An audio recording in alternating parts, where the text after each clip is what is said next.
செய்தியாளர் சுரேஷ் கோவையில் இருக்கிறார். அங்கே இருக்கக்கூடிய சூழல் என்பது குறித்து பார்க்கலாம். கோவையில் இருக்கக்கூடிய ஒரு மீன் மார்க்கெட்டில் அவர் இருக்கிறார். சுரேஷ், அங்கே இருக்கக்கூடிய நீங்கள் இருக்கக்கூடிய இந்த மீன் மார்க்கெட்டில் என்ன மாதிரியான பிரச்சனைகள் எழுகின்றன? அங்கே இருக்கக்கூடிய கள நிலவரத்தை பதிவு செய்யுங்க.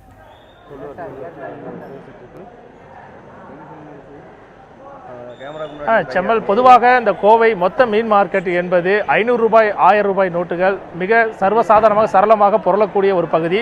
அப்படி இருக்கிற நிலையில் இந்த 500 ரூபாய் 1000 ரூபாய் நோட்டுகள் புழக்கத்திற்கு செல்லாது என்று அறிவித்த நிலையில் தற்பொழுது இங்குள்ள விற்பனை நிலை, இவர்களுடைய விழிப்புணர்வு எப்படி இருக்குது என்று கேட்கலாம்.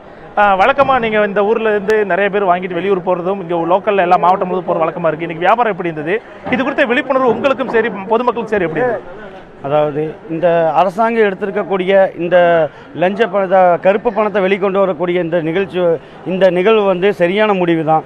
அதே சமயத்தில் அது கொண்டு வரக்கூடிய விதம் வந்து சரியில்லை. மக்கள் அனைவரையும் சிரமப்படுத்தி ஒரு நாளில் இந்த 500 ரூபா 1000 ரூபா நோட்டுக்கு செல்லாதுன்னு சொல்ல வச்சு இது எங்களுடைய வியாபாரத்தையும் இன்றைக்கி வந்து பாதிக்கக்கூடிய அளவில் பண்ணியிருக்கு.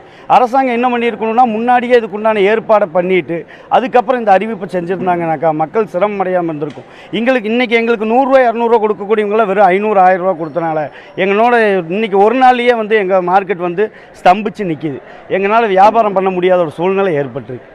வழக்கமாக 500 ரூபாய் 1000 ரூபாய் நோட்டுகளை கொண்டு வரக்கூடிய மக்கள் இன்று சர்வசாதாரணமாக 100 ரூபாய்க்கு வாங்கக்கூடிய மீனுக்கு கூட 500 ரூபாய் 1000 ரூபாய் கொடுத்து சில்லறை மாற்ற ஒரு நோக்கத்தோடவே பெரும்பாலான மக்கள் இங்கு அணிவகுத்ததாக அவர் தெரிவித்திருக்கிறார்.